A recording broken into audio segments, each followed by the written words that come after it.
Welcome to the Fantasy Hockey Hacks podcast. I am your host, Bruce Gunther. I'm trying not to throw up a lung here while we're recording. Joining me tonight is Devon Davidson. Welcome, Devon. Hey, Bruce. How you doing? Oh, apparently I'm attempting to cough up a lung as the show is starting, so it's great. And as you're coughing up a lung, my video is flickering as well. So we got gremlins very early in the episode. Hopefully you can edit the cough out. That's no problem. The flickering, I mean, we won't be using the video anyway, so that's okay. No, that's all right. So tonight we are using, oh boy, we're starting this off real great. Tonight is episode 144, NHL Fantasy Preview for Week 9. Tyler was going to join us. He even requested this time, and he's still late. You know what? He may be grabbing some food. If he had hockey, I'd almost guarantee he's grabbing supper. Oh, that's probably it. You're right. Yeah, he'll stumble in around 9:20, and we'll be finishing up. There you go. All right, well, let's jump into it. We'll start the evening off with John's list. If you're a regular listener of the podcast, you'll undoubtedly be familiar with John's list, John's shit list of players, past and present. We throw in the occasional commissioner, GM, coach, or newsworthy topic, or host from around the hockey world. And Devon, who is our special guest tonight? Well, as you had mentioned earlier off air, we're kind of scraping the bottom of the barrel with this one, but we're going to go with Ross Colton right now, who is on a real heater in terms of dumb moves per 60, having been fined another $5,000 for what they're calling a dangerous trip on Leo Carlson. I watched the clip. I mean, of course, you're watching it in slow-mo and all these other sorts of things, but it just didn't look good optically. Not a great play, I thought. So $5,000 seems like a fair punishment to me. This is the second time he's been fined. The other one, of course, was the cross-check to the face of Timo Meier. Yeah, that one probably hurt. Yeah, so I guess he makes the list this week, unless you want to throw John on the list for being sick, but I can't really fault a guy for that. So no, it's pretty hard to do that. Yeah. I guess you look on the flip side, Leo Carlson will just need more load management to recover from that. So, I'm sure. We should add load management on the list of shit list too. I agree. Let's throw Ducks management on the list too, because I think that's ridiculous. Freaking crazy. Yeah. I know the NBA players do it because they need it. Yeah, whatever. But I've never been a fan of it. I think the load management is garbage. I get the goaltenders need to play fewer games, I guess. Well, that's like goaltending. That's why you have two goaltenders, right? Yeah. So I understand that. But you got these NBA players that make 7-8 figure salaries. Oh, I need to rest tonight. I'm like, you're getting paid $35 million to play freaking basketball. Yeah. Show up. Imagine being a fan, right? You've paid your $100 a ticket or $200 a ticket, whatever it is, to go to a game to watch LeBron James or whoever you want to watch, and they're not there because of load management. They're sitting there healthy on the bench. That would drive me insane. Yeah. The NBA actually had to put a rule in so that if the game was being broadcasted on television, they couldn't rest their star players or all of their star players. Yeah, that makes sense. And then you look at someone like Kobe Bryant, who pretty much killed himself to play every game. Mm-hmm. Like, he refused to come out ever. And I respect that way more. Yeah, like the clip I remember so very well of him is, I don't know what happened. So he jammed his finger. They show the video of him going halfway down the tunnel, the doctor resetting his finger. Nice. And then he went back in. Like most guys would have taken a couple weeks off. He took all of 5 seconds to compose himself and went back out. So what you're saying, Bruce, is he could have been a basketball player. Or, a hockey player. Yeah, well. How many hockey players play with a freaking broken tibia for 30 seconds and you watch these basketball players get carried off because they cramp up? It's like, I know. I know. Like, maybe we should add basketball players onto the list too while we're at it. Why not? Except Kobe. Kobe's not making the list. Or Michael Jordan. No, earlier in my life, I was not a fan of Kobe Bryant at all. Not a fan. But since he has passed away, but I read his book and stuff like that, I have a whole new understanding for the way his mind works and like how very, very smart he was. Like, it was just amazing. Absolutely amazing. Speaking of Anyway, amazing, Bruce. yes, our fantasy lock of the week. We have a familiar favorite back as a lock, Mr. Connor McDavid. He's obviously registered at 100% basically everywhere. He had 9 points last week, 2 goals, 7 assists in 3 games played, 3 points on the power play. He averaged just over 21 minutes a night, averaging just under 3.5 minutes on the power play. He's quickly climbing back into the scoring race here. He is currently 12th with 29 points. He is only 11 back of the leader, which I forgot to write down who that was. Anyway, they won't be the leader for very long. The way McDavid's been putting up points here lately. It's definitely not. That's what 18 in 6 games. So he's coming for the title, boys. Watch out. Finally. Yes, finally. Oilers seem to have found their groove, so that's fantastic. Honorable mention this week goes to Matthew Barzal of the Islanders. He put up 7 points, 2 goals, and 5 assists in 2 games last week. I had to double check that because it was an Islanders, and 2, that they actually scored that many goals. But yes, he had 7 points in 2 games last week. So that's good for Mr. Barzal. Next, we'll move on. Sorry, Bruce. FYI, yeah. Nikita Kucherov is your NHL points leader right now with 40 points. 40? Okay. Yeah, so he's only, 11 back. So it won't take Connor long to make that up. Couple games, yeah. 2, maybe give him 3 just for shits and giggles. Even just 4 to be generous. 4 to be generous. By the end of next week, he'll be the leader. It's just there you go. The way it'll be. So, all right. Let's move on to Edgework here. NHL schedule for week 9. The segment where we put in the work to give you the edge in your fantasy hockey leagues. Each week, the hacks will cover the NHL schedule, waiver wire targets to guide you to victory. So we are now in week 9. Week 9 has a slightly different format than usual. 2 full days and 5 light days. So light days are described as 50% or fewer teams in action. There are 2 nights this week where exactly 50% of the teams are playing. There's a total of 54 games here on the schedule this week, with Thursday having 13, Saturday having 12 being the full days on the schedule. The remaining light days of the week feature 8 or fewer games. So optimizing for games played will be a bit of a challenge here this week as well. In terms of attempting to optimize that schedule, there's a total of 14 teams. I'm not going to list them all off. Next week, they do provide an advantage with 4 games played. Of those 4 teams, there are 2 teams, Minnesota and St. Louis, that play 3 of their 4 games on off nights. Those are easy ones to list off. So Boston and Toronto will be the teams to fade this week, as they are the 2 teams that only play 2 games this week. So if you have the Boston Bruins goalie tandem like me, you're going to be looking for an extra goalie this week. So just a quick recap. 6 games on Monday, 8 games Tuesday, 4 games on Wednesday, 13 games on Thursday, 3 games Friday, 12 games Saturday, and an 8-game slate on Sunday. So in the notes here, we've got the list of all the teams. 4 games, 3 games, 2 games. There's no teams this week that play 1 game, so they're all listed in the show notes. You guys can take a look in there. I'm not going to read them all out. No, that'll be up later tonight, Bruce. Yeah, so check that out. Next, we will move on to, holy cow, we are blazing through this. We are going to move on to our waiver wire targets for week 9. With our waiver wire targets, we focus on players that are rostered in 50% or less Yahoo Fantrax leagues. When considering players to target, we review recent performance, player development, upcoming schedule, and more.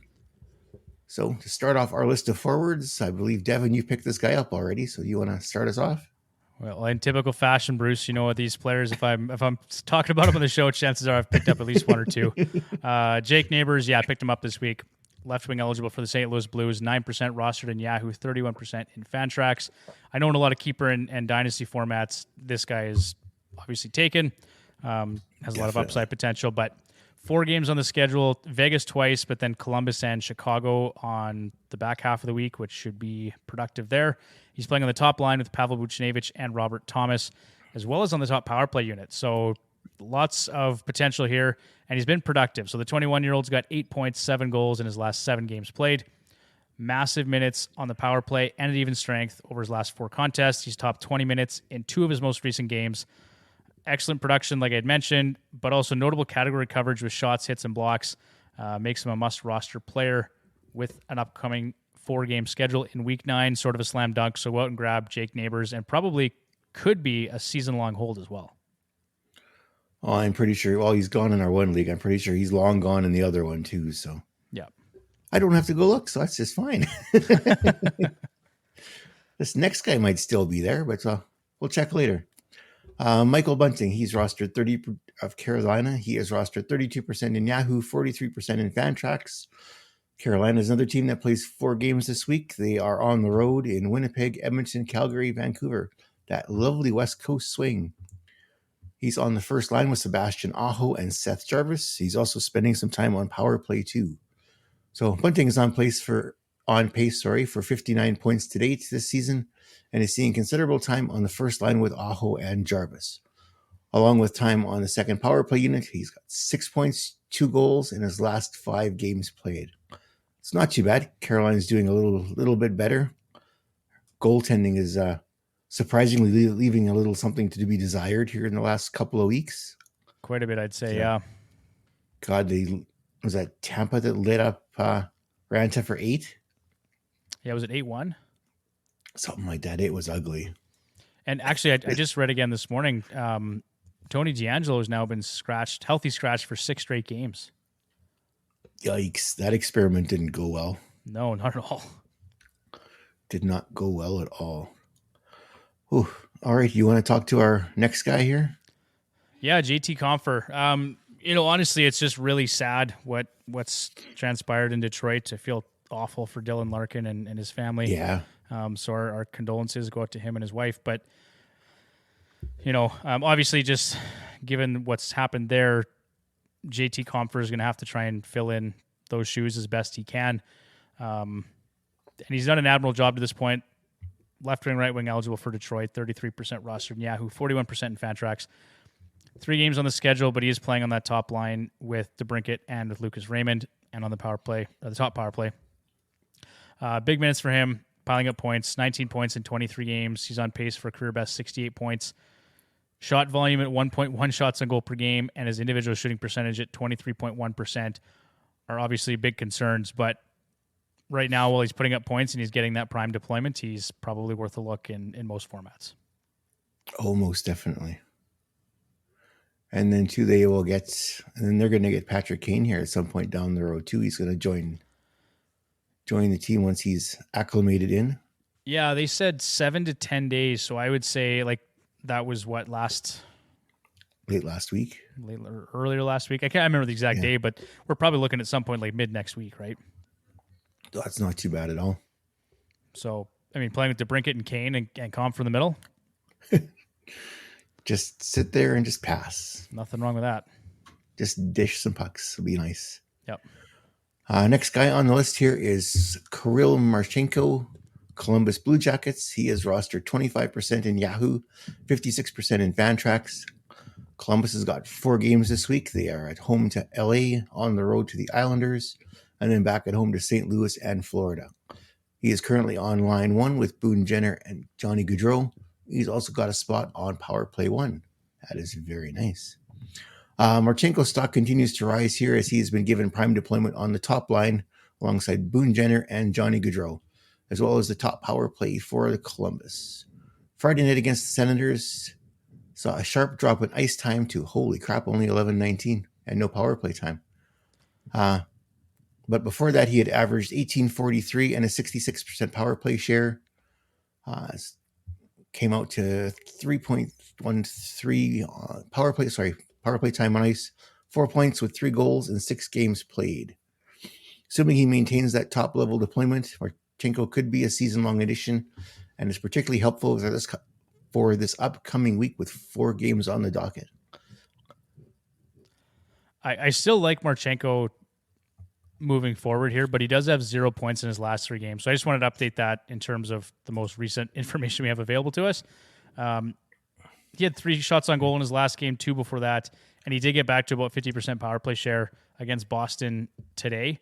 So, not all hope is lost. He played 60 minutes tonight versus, the 11 that we just talked about. So I wouldn't sound the alarm just yet, but well, in Columbus, if you have a bad shift, he sits you for a period, so that could be why your ice time drops. So, yeah. So I mean, just be warned. But I do think there's some potential there for sure. Oh, especially if he stays where he is, right? If he stays on the top line, he still gets power play 1. That's absolutely. And I know you like the next guy here, so we'll let you talk about him. Well, yeah, we're going to sound like a broken record here, but because I was it last week or the week before we talked about Mercer? It was just recently. I think so. Very recently. That's fine. You know what? I just wanted to mention him again. Center right wing eligible. And part of this, too, is just that the window to grab this guy is probably going to start closing here if he continues producing the way he has. 34% rostered in Yahoo, 64% in Fantrax. Again, 4 games on the schedule with Vancouver, Seattle, Calgary, and Edmonton. He's playing with Jack Hughes and Tyler Toffoli, and that alone should pique your interest. And then he's playing on the second power play unit. So he's got 9 points, 5 goals in his last 10 games played, 6 points in his last 4 games. And really, so the other things I'd mentioned there just make that guy worth adding, at least for this week and potentially beyond if he continues producing. Yeah, they got their West Coast swing going, so they see what. So Vancouver, Seattle, Calgary, and Edmonton. So Seattle and Calgary could have some fun there. Edmonton and Vancouver will be a little tougher matchups for them. But they probably should find a goaltender before they start on that swing, because holy crap, has Vanacek and Schmid been terrible so far this year. Yeah, it's been rough, and then losing Hamilton is a big blow too. So it's yeah. Well, we're gonna talk about that. We'll get into that here. for sure. Let's see here. So that was it for forwards for this week. We're gonna move on to defensemen now. So start off our defenseman, someone who I keep adding and rostering year over year. I just go back to the well, and I guess some weeks are good, some weeks are bad, most weeks are bad, but anyway, first defenseman is Torrey Krug, St. Louis Blues.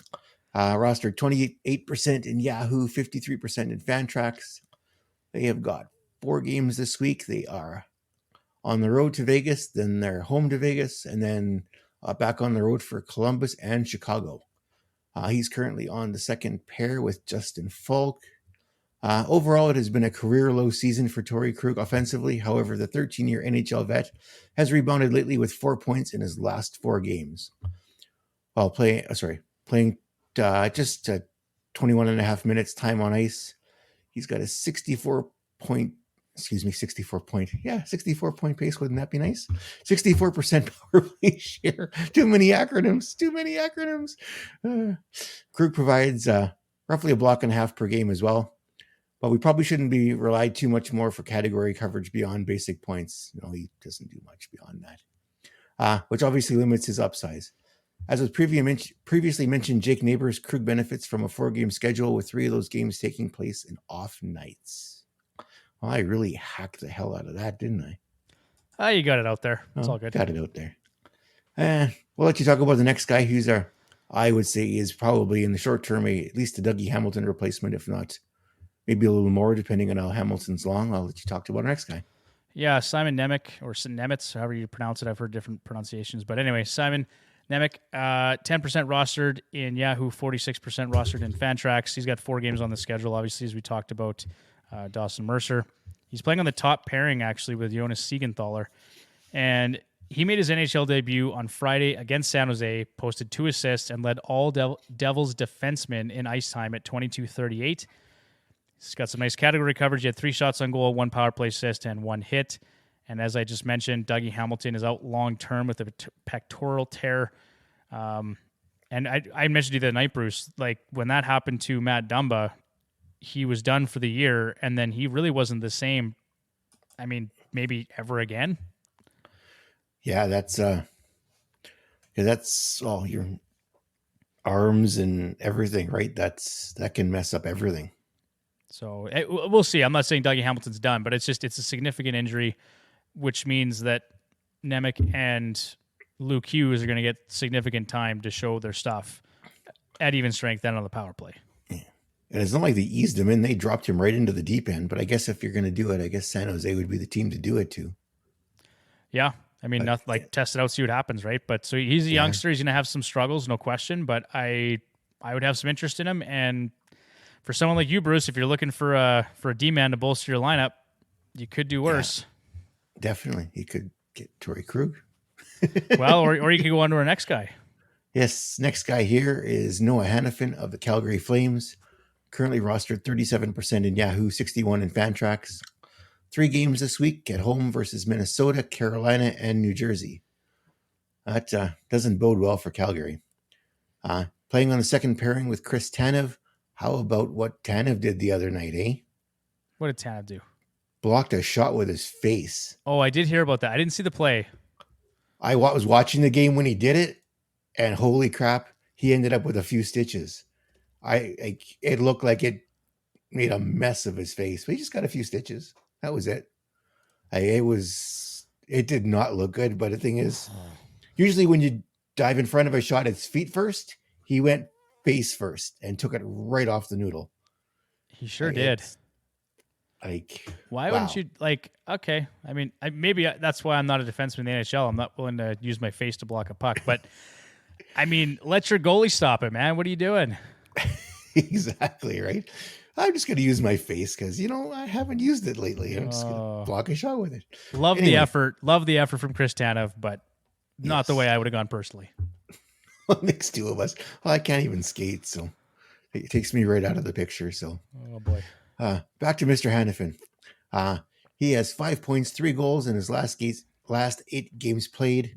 Not great numbers, but he's recently been seeing time on the first power play unit and is playing some big minutes for the Flames. Against the Stars on Thursday, Hannafin played 25-24 and 315 on the power play. That was an 81.3% share with a goal on 5 shots, 14 shot attempts, and 6 individual scoring chances. So that explains why Rasmus Andersson, who I do roster, is not doing a damn thing at the moment. That would explain that, yeah, for sure. That would explain it. Hannafin's been providing some great category coverage too. He played 5 minutes in the power play last night, Bruce, against Vancouver. And I don't know what's going on. Well, it's Calgary, I guess. They're still broken. And just under 28 minutes of time on ice for Hannafin. So that's another player that the window's probably closing on him, and he could be a valuable pickup here moving forward. But, I mean, realistically, is Rasmus Andersson any of a better option than Noah Hannafin to run your power play? I don't know. I kind of thought that was the way it would go this year, but they've been such a train wreck of a team this year. They're probably just throwing whatever against the wall and seeing what sticks at this point. Well, maybe they think there's a better chance Hannafin stays if he gets to run the power play.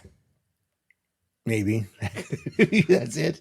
Outside Connor's area, there's not much to like about Calgary at this point. I mean, it's that, or they're building up his trade value so they can just flip him at the deadline. That could be very possible. They did trade Zadorov here to Winnipeg to Vancouver. Yeah. So they have no trouble trading in division. That's for sure. Which I hate, Bruce. I hate that Vancouver got better, that they actually added to their lineup, because their defense is massive now. Yeah, but their defense is injured too. Yeah. But yeah, I agree. I don't want to see Vancouver getting better, not when you're an Oilers fan. So no. All right, that is it for defensemen. Let's move on to goaltenders. And I'm going to let you go first, Devon, because I cannot pronounce this guy's name to save my life. I got you, Bruce. I'll take a shot at it. Ukko-Pekka Luukkonen, or UPL, as most people like to call him, 39% rostered in Yahoo, 60% in Fantrax. 3 games on the schedule this week against Detroit, Boston, and Montreal. He's now the unencumbered starter for the Buffalo Sabres, with Devon Levi being sent to the AHL and Eric Comrie very promptly laying an egg when he got thrown in goal. Now, I say that, but UPL also absolutely shit the bed. As soon as Levi was sent down, and they basically said, "Here's the reins, kid. Go for it." And he was awful. I think he gave up 6 against St. Louis. So, not ideal. That was the first time all season, though, he's given up 6 goals. In 6 previous appearances, though, he had posted a 3-1-1 record with a 2.04 goals against and a 933 save percentage. So this guy owns the net in Buffalo, and as they continue to get healthy, like Tage Thompson's not playing right now, right? So as he comes back and as they start to figure it out, I think this is the guy to own season long, and he's still available in 60% of Yahoo leagues. Guess where I'm going after we're done, right? See if I can. Got to find a goalie for this week. There you go. Is the I was going to pick up the next guy, but Tyler beat me to it, and he's been doing really well. So our next goaltender is Connor Ingram of the Arizona Coyotes. He is currently rostered 46% in Yahoo, and that is about to get a lot higher. 50% in Fantrax. They've got 3 games this week: Washington, Philadelphia, and Boston at home. He is the starting goaltender. Arizona has done away with the 50% split, and they are going hard with Connor Ingram. Through 14 appearances this season, Ingram has posted an impressive 10-3-1, 2.4 goals against average, and a 926 save percentage.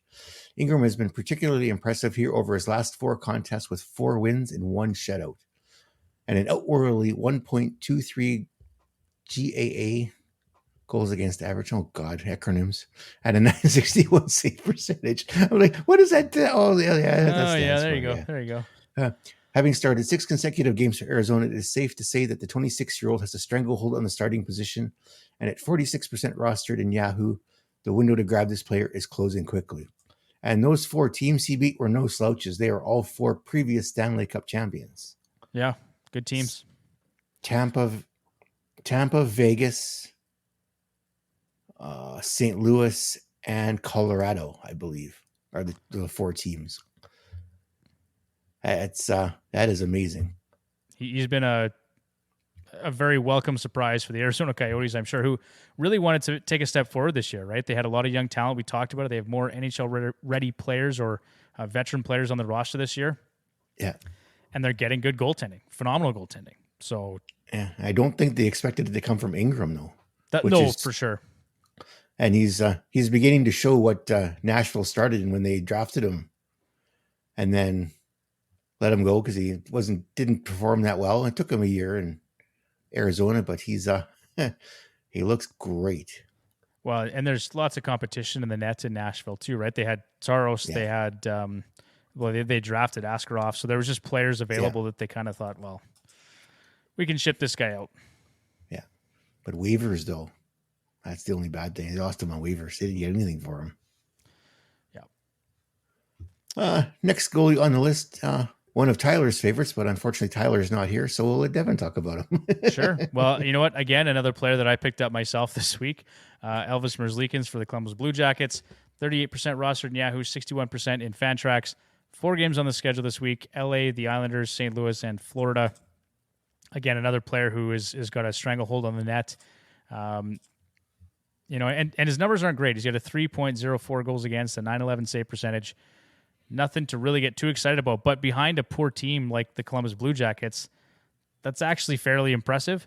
And over his last 5 starts, even better. He's posted a 3-2 record with a 2.42 goals against and a 937 save percentage. So 4 games this week in week 9, 2 of which take place on off nights. He really should be on most fantasy managers' radars if they're looking for some help in goal. Most definitely. And apparently the Oilers are actively scouting him. That's what I've read anyway. Yeah. So whether that helps or hinders his value, I mean, it's going to help if he goes to Edmonton and they win a bunch of games, but then he's definitely going to be in a tandem with Stuart Skinner, right? Like he's going to start fewer games. So from fantasy perspective, I don't know if it's really going to be a massive upgrade. Maybe a few more wins, but he's going to have less starts. So. Yeah. And that does it for the show this evening, unless you've got anyone else you want to add in here. That's all I've got for now, Bruce. I'm going to go and maybe have a birthday nightcap before I go to sleep. There you go. Oh, that's right. I forgot it is your birthday. Happy birthday. Thanks, man. I'm on the backside of 30 now. So backside of 30. So you're 35 now? 36. 36? 36 today. Well, you still have a long way to go to catch me. So you got a few years on me. I'll never catch up, Bruce, unfortunately. No, probably not. All right. That does it for the show tonight. You can catch us on Twitter or X at FHHHacks and on Instagram at Fantasy Hockey Hacks. Don't forget to check out our live show, Hacks Hangout, every Wednesday night at 9 p.m. Mountain Time on EdmontonSportsTalk.com and on YouTube at youtube.com/heavyhockey. Have a good evening, everybody. Hey, Bruce, before we take off, sorry. Yeah. There will be no Hacks Hangout this week with Edmonton Oilers post-game coverage on the network. So Wednesday night. So Wednesday we'll be night back this next week. Sunday. Yeah, we will not be there, but we'll be back the following week. All right. There you have it. All right. Take care. Good night.